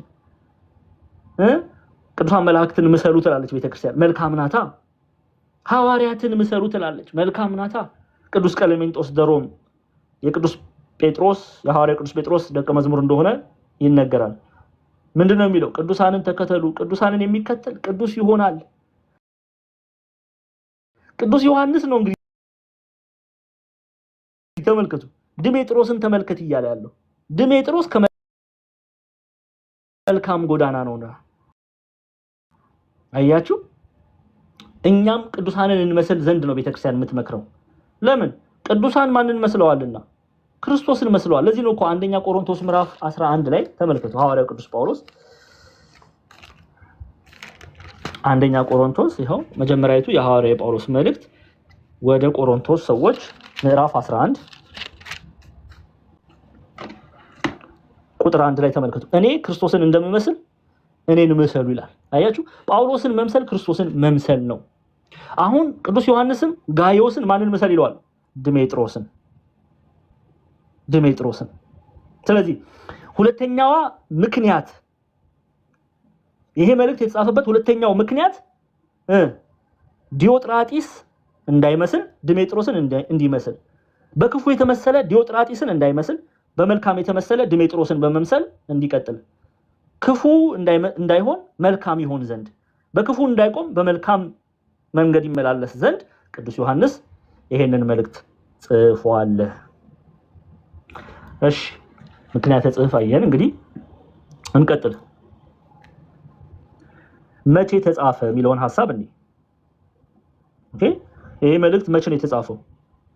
ይሄ መልእክት እንግዲህ ኢትዮጵያን እንደ ቤተክርስቲያን ልጅነታችን ማድመጥ ያለብን ኦኬ፣ ብዙ አይነት እይታም ቢኖር መጨረሻ ላይ ግን ማስተማር ያለብን መናገር ያለብን የቤተክርስቲያንን ድምጽ ነው። እና አንድ አገልጋይ ብዙ ነገር ሊያነብ ይችላል። እኔ ብዙ ነገር አነባለሁ፣ ብዙ ነገር አያለሁ። ግን መጨረሻ ላይ የምናገር የቤተክርስቲያን ትምህርት ነው። ለንጽጽር ለኮምፓሪሽን እናያለን። ግን መጨረሻ ላይ የምናየው የቤተክርስቲያን ትምህርትን ነው። ኦኬ ቤተክርስቲያን ይሄ መልእክት መች ተጻፈ? አሁን ብዙ አይነት እይታ አለ። ግን ቤተክርስቲያን ይሄ መልእክት መች ተጻፈ ብትል ዮሐንስ ሀገረ ስብከቱ ኤፌሶን ትላለች። ሀገረ ስብከቱ ኤፌሶን ስለሆነ የተጻፈችው እቺ መልእክት የተጻፈችው ቅዱስ ዮሐንስ ሀገረ ስብከቱ ኤፌሶን ስለዚህ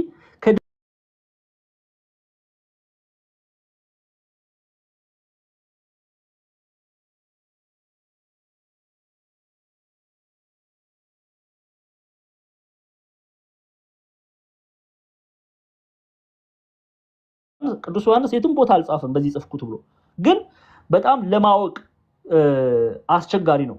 ግን ኢትዮጵያውያን መምህራን ምን ይላሉ? እቺ ሶስተኛው የሐዋርያው ዮሐንስ መልእክት የተጻፈችው ከኤፌሶን ነው።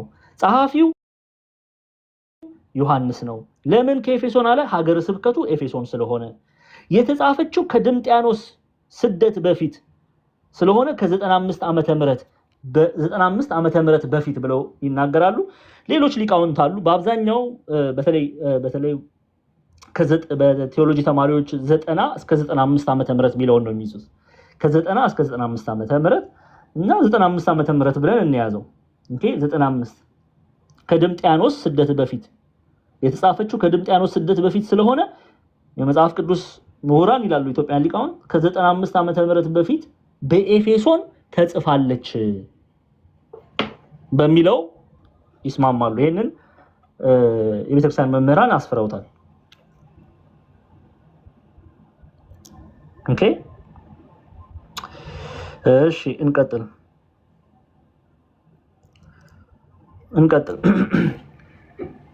ስለዚህ ሶስተኛይቱ የሐዋርያ ዮሐንስ መልእክት መቼ ተጻፈች? 95 ዓመተ ምህረት ከ90 እስከ 95 ዓመተ ምህረት ማለት ይችላልላችሁ። በአብዛኛው ሊቃውንቱ ኢትዮጵያን ሊቃውንት የሚስማሙበት ግን 95 ዓመተ ምህረት በፊት እንደተጻፈች ነው። 95 ዓመተ ምህረት በፊት እንደተጻፈች ነው። እሺ እንቀጥል።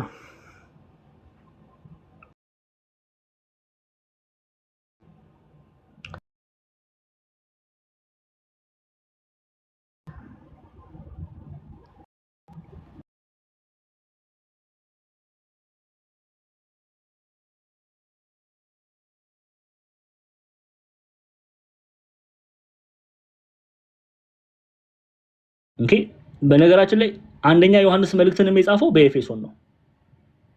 አንደኛ ዮሐንስ መልእክትን የጻፈው በኤፌሶን። ሁለተኛ ዮሐንስ መልእክት አይታወቅም ነው የሚሉት። በጣም አስቸጋሪ ነው ከየት እንደተጻፈ። አንዳንድ ሁለተኛንም ከኤፌሶን የጻፈ የሚሉ አንዳንድ ምሁራን አሉ። ግን እንዲህ ተብሎ አይነገርም፣ አይታወቅም።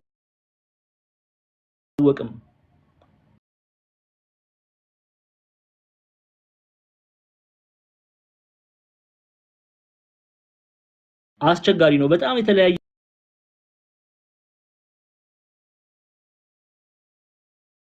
እይታ ስለ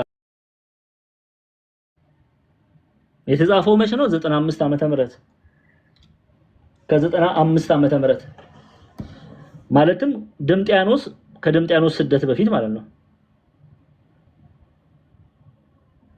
ከ95 ዓመተ ምህረት በሚለው ይስማማሉ ኤፌሶን። እሺ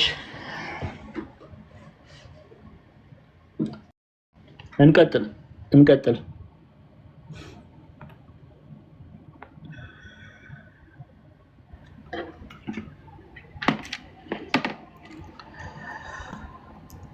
መቼ ተጻፈ? ለማን ተጻፈ? ለምን ተጻፈ? መቼ ተጻፈ ሚለውን አይተናል።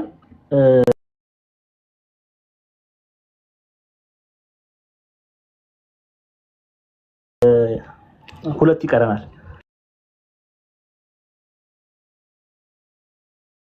ከዛ በፊት ግን ለምንድን ነው በጣም መልእክቱ አነስተኛ መልእክት የጻፈው ቅዱስ ዮሐንስ ቢሉ ራሱ ይናገራል። ይሄንን ቁጥር 13 ላይ እንዲህ ይላል፣ ልጽፍልህ የምፈልገው ብዙ ነገር ነበረኝ፣ ዳሩ ግን በቀለምና በብር ልጽፍልህ አልወድም። ነገር ግን ወዲያው ላይ ተስፋ አደርጋለሁ፣ አፍ ለአፍም እንነጋገራለን ብሎታል። ብዙ ነገር ሊነግረው የሚፈልገው ነገር አለ እዚህ ያልተጻፈ። ግን ምን ብሎታል ቅዱስ ዮሐንስ? ስመጣ ሳገኝህ በአካለ ስጋ ሳገኝህ የምነግርህ ብዙ ነገር አለኝ። ስለዚህ አፍ ለአፍም እንነጋገራለን አለው። ለማን ነው ያለው? ይሄንን ለጋይዮስ ኦኬ፣ ለጋይዮስ። ስለዚህ በቃል በቃል ሊያናገረው ስለፈለገ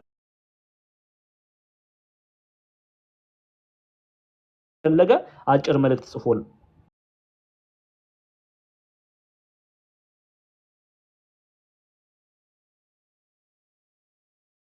15 ቁጥር መልእክት ዛሬ መግቢያውን አይተናል። ተምራችሁ ስትጨርሱ አንደኛ ቅዱሳንን መምሰል ቅዱሳንን መምሰል እጅግ ጠቃሚ እንደሆነ እንማራለን። ሁለተኛ የስነ ምግባር ትምህርት ይሉታል ኢትዮጵያውያን ሊቃውንት። በነገራችን ላይ የሶስተኛው የሐዋርያው ዮሐንስ መልእክት የስነ ምግባር ትምህርት እንደሆነ በዛ ነው የሚታወቀው። የስነ ምግባር ትምህርት የተባለ ነው የሚታወቀው። ስለዚህ ሶስተኛ የሐዋርያው ዮሐንስ መልእክት ስትሰሙ የስነ ምግባር ትምህርት የሚል ሐሳብ በእናንተ ውስጥ እንዲመጣ፣ ምክንያቱም ክርስቶስን መምሰል እንዴት በክርስቶስ ክርስቲያን ተብለን እንዴት መመላለስ እንዳለብን፣ በጠቅላላ እንግዶችን መቀበል እንዴት እንዳለብን ፍቅር የምንማርበት መጽሐፍ ነው፣ የምንማርበት መልእክት ነው። ስለዚህ የስነ ምግባር ትምህርት ቅዱሳንን መምሰል እያሉ ኢትዮጵያውያን ሊቃውንት ኢትዮጵያውያን መምህራን ያስተምራሉና ሶስተኛይቱ የሐዋርያው ዮሐንስ መልእክት መግቢያ ይሄንን ይመስላል ማለት ነው። ይሄንን ይመስላል። ያስተማረን የገሰጸን የቅዱሳን አባቶቻችን አምላክ ጌታችን አምላካችን አባታችን መድኃኒታችን ኢየሱስ ክርስቶስ ስሙ ከአጥናፍ እስከ አጥናፍ የከበረ የተመሰገነ ይሁን። እጅጉንም እንወዳት እናታችን ቅድስት ድንግል ማርያም ጸሎቷ ምልጃዋ ከኔና ከእናንተ ጋር ይሁን። አልጨረስኩም ተማሪዎች፣ አክብራችሁኝ ወደ 370 ተማሪዎች ቁጭ ብላችሁ ስትማሩ ቆይታችኋል። ይሄ ተአምር ነው። በቲክቶክ መንደር ትምህርት እንደዚህ ቁጭ ብሎ የሚማር ቤት እኔ አላየሁም። ንጽጽር ወይም ሌላ ቦታ ነው እንጂ ብዙ ሰው ያለ ትምህርት ነክ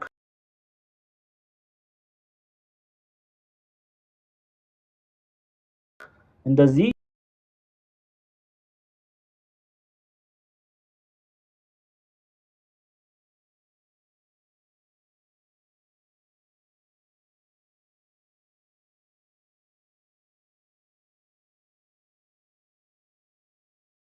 ዓርብ ዕለት ዛሬ መግቢያ ነው የተማረው። ዓርብ ዕለት እንቀጥላለን በዚህ ትምህርቱ። ሰኞ ነው የምንጨርሰው። ስለዚህ ሁላችሁም ማስታወቂያ እንድትሰሩ እቤት የዚሁ አካውንት ይሄንን አካውንት ፎሎ ያላደረጋችሁ ፎሎ አድርጉ። ይሄ በቃ ትምህርት ቤት ነው። ቲክቶክ ላይ መጽሐፍ ቅዱስ ጥናት የምትማሩበት ቤት ነው። ሌላ ጉዳይ የለም።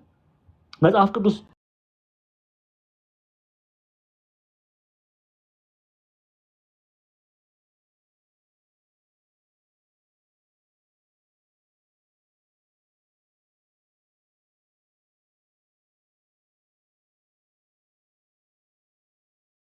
አድርጉታል። ቲክቶክ አልገባኝም ለምን እንደዛ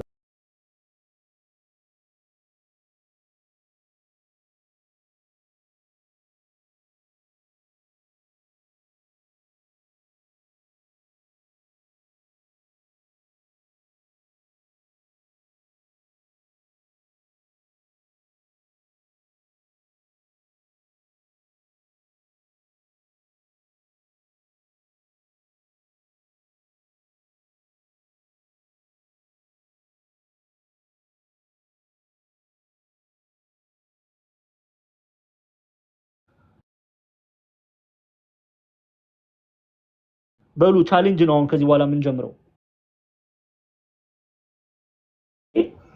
ሁላችሁም አደራችሁን አካውንቱን ከዶርማንት ስታተስ ማውጣት የሁላችሁም ኃላፊነት ነው።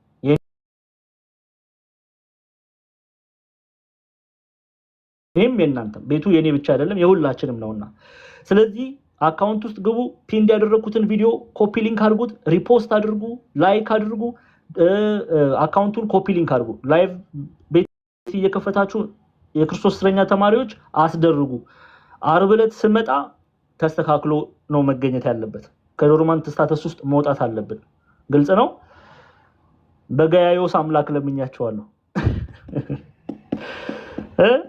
በሉ አደራችሁን ብያለሁ። በድጋሚ ያስተማረን የገሰጸን የቅዱሳን አባቶቻችን አምላክ ጌታችን መድኃኒታችን ኢየሱስ ክርስቶስ ስሙ ከአጥናፍ እስከ አጥናፍ የከበረ የተመሰገነ ይሁን። እናታችን ቅድስት ድንግል ማርያም ጸሎቷ መልጃዋ ከኔና ከእናንተ ጋር ይሁን። ሶስተኛ ዮሐንስ መልእክት ተጀምሯል። ሰኞ እንጨርሳለን። ተማሪዎች ስትጨርሱ ትመረቃላችሁ ማለት ነው። እንዲህ ባለ መልኩ ላሳያችሁ እንዴት እንደሚሆነ። እንዲህ ባለ መልኩ ነጠላችሁን ለብሳችሁ የክርስቶስ እስረኛ የሚለውን ከረባት አድርጋችሁ መልእክተ ዮሐንስን የጨረሳችሁ ተማሪዎች ትመረቃላችሁ። አባቶች ይገኛሉ፣ መምህራን ይገኛሉ፣ ዘማሪያን ይገኛሉ፣ ይባርኳችኋል። ይሄንን እንድታደርጉ በክርስቶስ ፍቅር ሁላችሁንም ጠይቃለሁ። ይበቃናል። መምህር ክርስቶፎሮስ ከዚህ በኋላ ያለው መርሐ ግብር ይቀበሉ።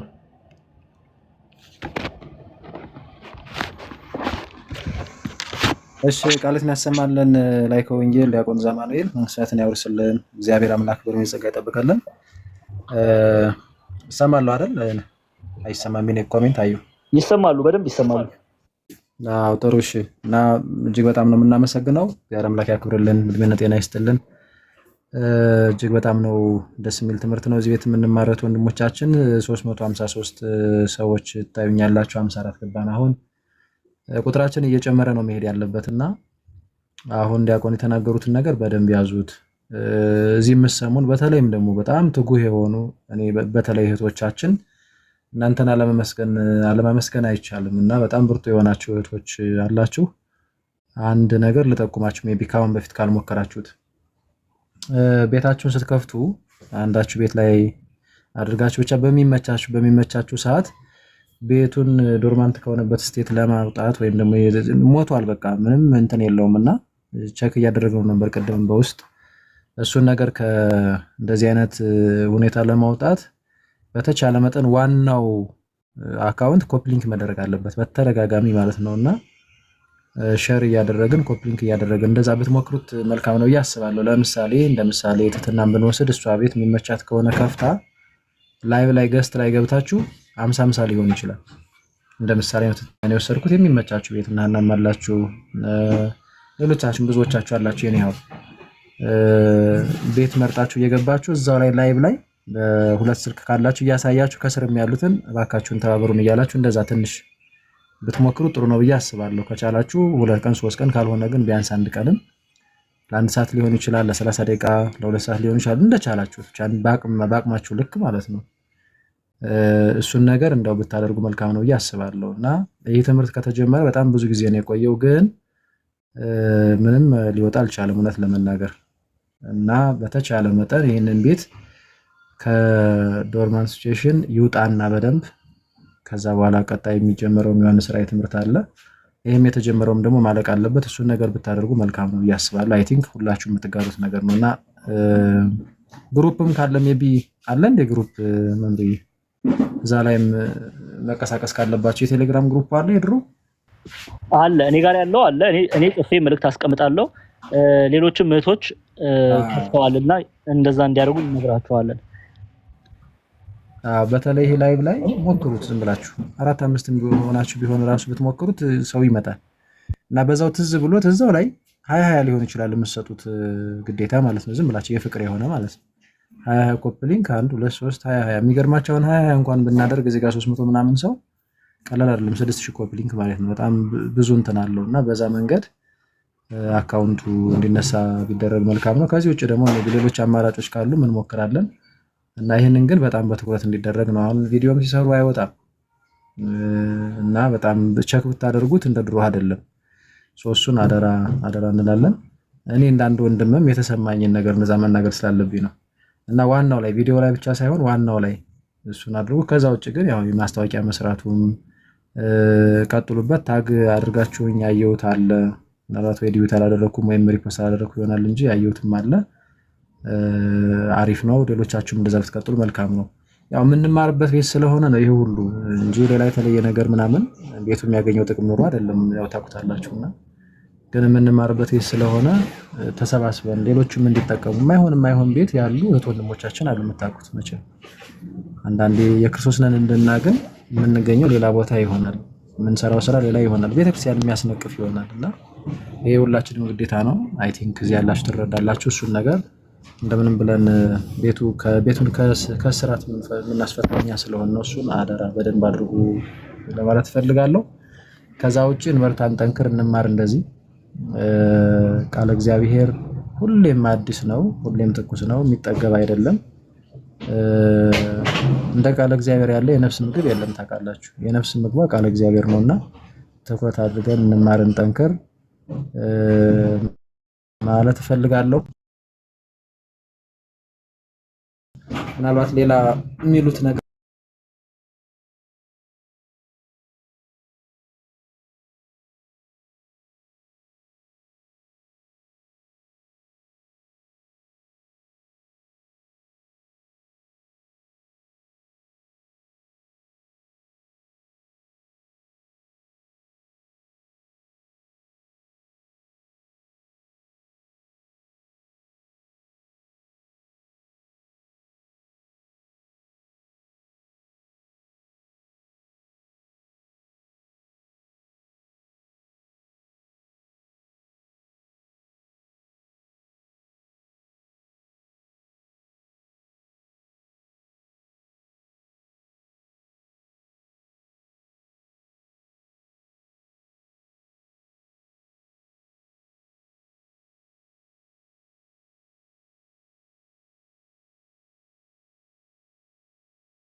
ነው ቨርስ ባይ ቨርስ ኮሜንታሪ አይደል የምንማረው ቁጥር በቁጥር ኮሜንታሪ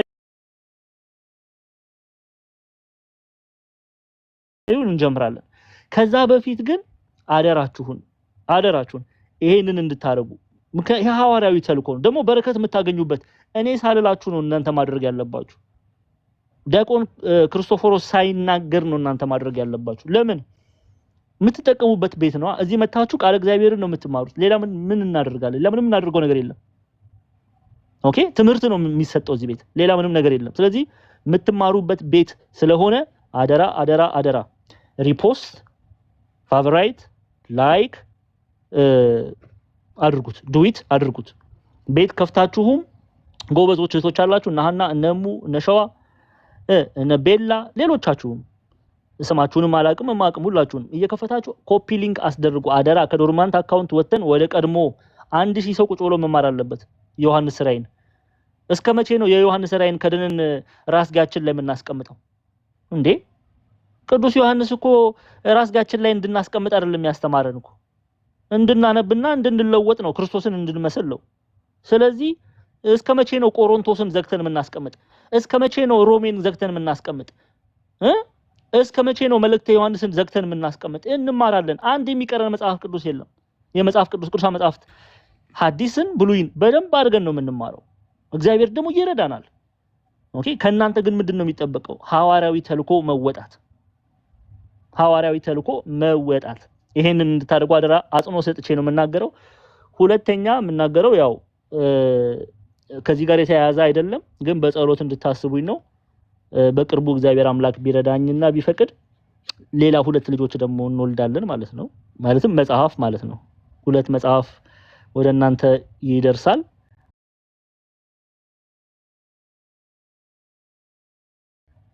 እና በጸሎት በቶሎ ፍጻሜ ላይ እንዳደርስ በጸሎት እንድታስቡኝ በክርስቶስ ፍቅር ጠይቃለሁ። ያኔ ሲመረቅ እንደነበራችሁ 3 መጽሐፍ አስመርቀናል። አሁን 2 በቅርቡ እግዚአብሔር ቢረዳን 2 የዛኔ ደግሞ ኢትዮጵያ እንገናኛለን። የክርስቶስ እስረኛ ሁላችንም በአንድ ላይ 5 መጽሐፍ እናስመርቀው ማለት ነው። 5 መጽሐፍ ደግመን ሰብሰብ ብለን እናስመርቃለን። በአካል እንገናኛለን። እግዚአብሔር ቢረዳን ምናልባት ራዕይ ዮሐንስና ቆሮንቶስን ከጨረስን በኋላ የመጽሐፍ ምርቃት ነው የሚኖረው። ኦኬ ያንን እንድታስቡ በጸሎት እንድታስቡኝ አደራ ለማለት ነው። እወዳችኋለሁ። መምሪ እየጨርሻለሁ። መምር ክርስቶፎሮስ ቪዲዮ ሪኮርድ ያደረጋችሁ ስክሪን ሪኮርድ ያደረጋችሁ እየቆራረጣችሁ ልቀቁ። እውነተኛውንም ትምህርት እየቆራረጣችሁ ልቀቁ። ምንድነው የሐሰት ትምህርት የምንፍቅና ትምህርት ብቻ እየቆራረጣችሁ ምትለቁ? እንደዚህ አይነት የቤተክርስቲያን ትምህርትንም ለሌሎች እንድታደርሱ አደራ እላለሁ። አደራ። መምር እየጨርሻለሁ። እርሶም የሚጨምሩት ነገር ካለ ይጨምሩ። ምናልባት ገስት ላይ ካሉ መልእክት ካለ መልእክት እንስማና ወደ ጸሎት እንሂድ። ይሰማል ድምጼ መምህር? ይሰማል። ቃለ ሕይወት ያሰማልን፣ በእድሜ በጸጋ ይጠብቅልን፣ ከዚህም በላይ የሚያገለግሉበትን ጸጋውን ያብዛልን መምህራችን። መልእክቴ እንኳን ያው እንደተለመደው እኔ ቤት በነገራችን ላይ ትላንትና ነው እንጂ ያልገባሁት ሁሌ 200 ኮፒ ሊንክ እየሰጠዋቸው እየገቡ ኮፒ ሊንክ በታማኝነት እያደረጉ ነው እነሱ። እግዚአብሔር ይስጣቸው ስለሆነት እና አሁንም ዛሬ ገብተን በእኔ ቤት እንደዚሁ ትእዛዛችን ሐዋርያዊ ተልኳችንን እንወጣለን እና የትላንትና የተለቀቀው መልእክት ደግሞ እዛ ጋር ቫይራል አልወጣ ሲል ራሳቸው ካንተ ላይ እየወሰዱ ሁሉም የግሉን መፖሰት ጀመረና በዚህ ራሱ በጣም ሲራዱ ነበረ እና እግዚአብሔር ይስጥልን ሁላችሁንም። ይሄን ለማለት ነው። ከዚህ ወተን በእኔ ቤት ተገናኝተን ደግሞ እንደተለመደው ቻሌንጃችንን እንቀጥላለን ለማለት ያህል ነው። እግዚአብሔር ይስጥልኝ መምህር። አሜን አሜን። ሀኒዬ እግዚአብሔር አምላክ ይባርክሽ። እንደዛ የምታደርጉ ሰዎች አድርጉ። እኔ ዋናው ሰው ልጅ መጥቶ እግዚአብሔርን ቃል እንዲሰማ ነው። በቃ ምንም የምፈልገው ነገር የለም። ምንም ቤተክርስቲያንን የሚሰርቡ ሰዎች ወንጌል አታቅም መጽሐፍ ቅዱስ አታስተምርም እያሉ የሚናገሩ ሰዎች ማሳፈር መቻል አለብን። ኦኬ ቤተክርስቲያን እንዴት ወንጌልን እንደምታስተምር ማሳየት መቻል አለ። እነሱን መጥተው እንዲማሩ ያስፈልጋል። መጥተው እንዲማሩ ቁጭ ብለው በፍቅር እንዲማሩ በሰላም እንዲማሩ እፈልጋለሁ። እንዲለወጡ እፈልጋለሁ። ቤተክርስቲያንን እንዲወዱ ህብረት እንዲያደርጉ እንዲጨመሩ ወደ ቤተክርስቲያን በጥምቀት እንዲጨመሩ እንፈልጋለን። የሁላችንም ምኞት ነው። ለዛ ነው ስራ ትተን እዚህ ቁጭ ብለን ያለ ነው። የስራ ሰዓት ነው። አሁን ስራ ትቼ ነው እዚህ የተቀመጥኩ ነኝ። ኦኬ ዋጋ ከፍዬ ነው የመጣሁት። ኢትዮጵያ ቢሆን ከስራ ካለቀ በኋላ ነው ቲክቶክ ላይቭ የሚገባው። እኔ በስራ ሰዓት ነው። አሜሪካን ሀገር አሁን የሚሰራበት ስራ ነው። ስራ ትቼ ነው እዚህ ቁጭ ያልኩት። ግን እናንተ ደግሞ ልታግዙኝ ይገባል። ኦኬ አብራችሁኝ ልታግዙኝ ይገባልና ይሄንን እንድታደርጉ አደራ። ሌላው ያው ሁሌ ነው የምላችሁ ከስማችሁ አጠገብ የክርስቶስ እስረኛ ሚል እንድታረጉ አደራ ብያለሁ። እሱን ያኔ በደንብ አድርጌ አብራርቻለሁ። ትህትና ሁሉ አይ ቲንክ ቪዲዮ ሪኮርድ ሳታደርግ አትቀርም። ስለዚህ የክርስቶስ እስረኛ የሚለውን እንድታደርጉ መለያችን ይሆናል። አንድም በክርስቶስ ፍቅር መታሰራችንን እንገልጻለን። አንድም ኦኬ የክርስቶስ እስረኛ የሚለው ስም እኛ በማፈር ከኃጢአት እንድንርቅ ያስገድደናል። ሰው አንድ ሰው ቢሰድበን መልሰን ልንሳደብ ብንደፍር እንዴ የክርስቶስ እስረኛ የሚል ስም ካጠገብ ያስቀምጬ እንዴት ተሳደባለሁ ብለን አፍረን እንድንመለስ የሚሰድቡንን እንድንገስጽ እንድንመክር እንድንወድ ወደ ቤተክርስቲያን እንድንመለስ ይረዳልና አንድም የክርስቶስን ስም ለዓለም እናሳያለን። ስለዚህ የክርስቶስ እስረኛ የሚለውን አድርጉ። አንድ ቀን አካውንቱ ከዶርማንት ስታተስ ይውጣና ዘመቻ ነው የምከፍተው በሱ ዘንድ በደንብ አድርገን እያንዳንዳችን የክርስቶስ እስረኞች እኛ ኦርቶዶክሳውያን የክርስቶስ እስረኞች ክርስቶስን እንደምንወድ ዓለም ማወቅ አለበት። ውበታችን ኢየሱስ ክርስቶስ እንደሆነ ዓለም ማወቅ አለበትና ያንን እናደርጋለን። አዎ ዋናው ግን ገብታችሁ አደራችሁን ኮፒ ሊንክ አድርጉ፣ ቪዲዮውን ኮፒ ሊንክ አድርጉ። ኮፒ ሊንክ ብታደርጉት አልጎሪዝሙ ይሰራል። ቶሎ ቶሎ ኮፒ ሊንክ አድርጉት፣ ላይክ አድርጉ፣ ፋቮራይት ሼር አድርጉት። ይሄን ነው ማለት የምወደው።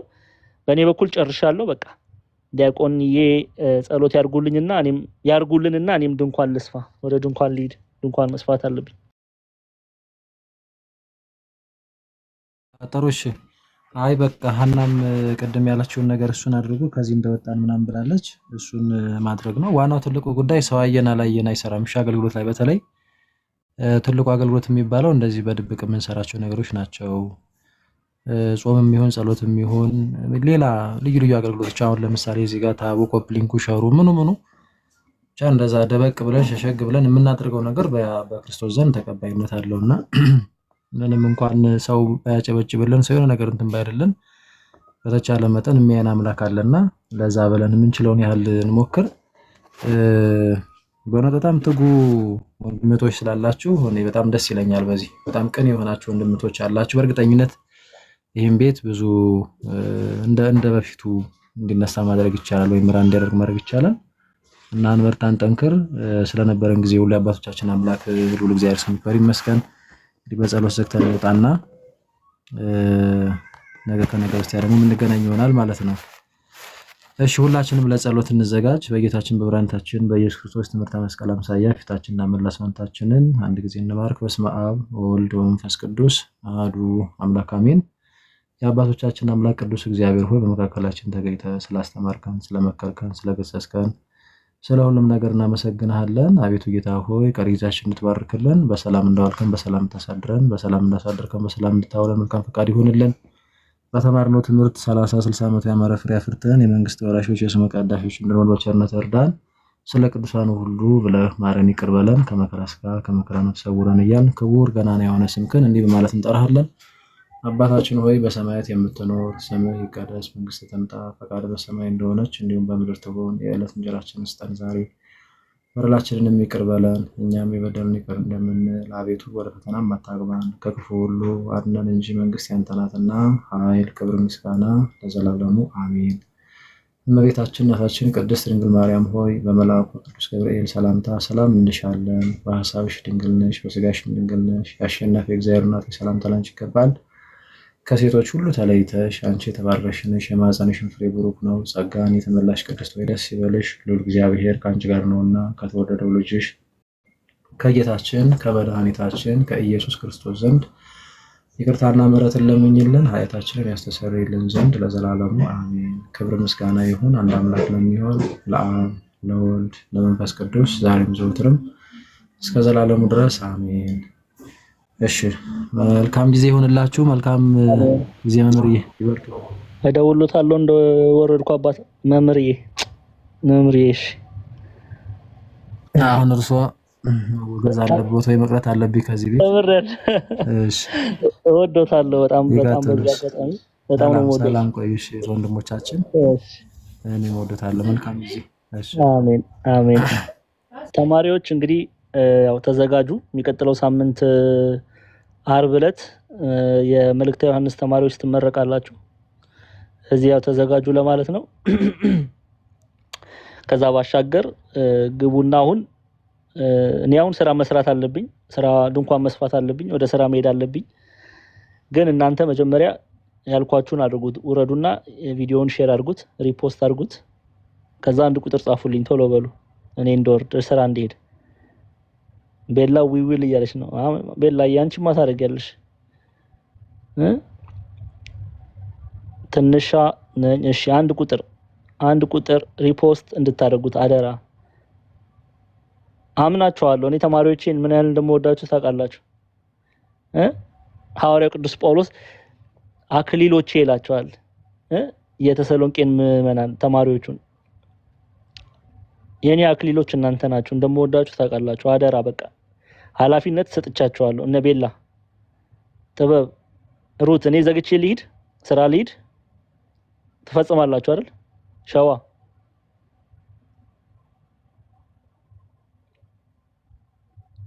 ትፈጽማላችሁ። ቤላ አትናገሩም እንዴ? መምህር እንፈጽም ቶሎ ብላችሁ ወደ ሀና ቤት ነው። በቃ ሀኒዬ ጋር ሂዱ፣ ቁጭ ብላችሁ አደራችሁን። እሺ መምህር ቃለ ሕይወት ያሰማልን። አሜን ቢላሂ። እግዚአብሔር አምላክ ይባርክሽ። አሜን። ነገ የተሰሎንቄ ተማሪዎች ነገ ትምህርት አለ። ደግሞ አርፉዱ አሏችሁ። ደግሞ ወይ ጉድ ተስቃላችሁ አይደለ? ነገ ትምህርት አለ። የተሰሎንቄ ተማሪዎች ከጳውሎስ ጋር ነው። እኔ ተናግሬያለሁ፣ እንዳታረፍዱ። ከጳውሎስ ጋር ስትጣሉ ራሳችሁን እንዳታረፍዱ። የተሰሎንቄ ተማሪዎች ነገ በኢትዮጵያ ሰዓት አቆጣጠር ከምሽቱ 2 ሰዓት ላይ ወርቅነሽ ተናግሬያለሁ። making me feel guilty to stay in Thursday like late ስለሚጀምር ሁሌ 20 ደቂቃ 30 ደቂቃ ሌት ነው የምመጣው። እንግዲህ እኔ ተናግሬያለሁ። በሄድፎን አድርገሽ አድምጫ። that's what I'm doing እኮ ልክ ሲጋቡ ኦን ማድረግ አለብኝ። ስልኬ አጠገቤ ካልሆነ ወርጄ ለማድረግ ፔሸንት ጋር እኮ አልችልም። ስለዚህ ችግር የለም። እንደዛ ከሆነ እረዳሻለሁ። እግዚአብሔር እኔ ያልኩት የሚያጨበረብሩትን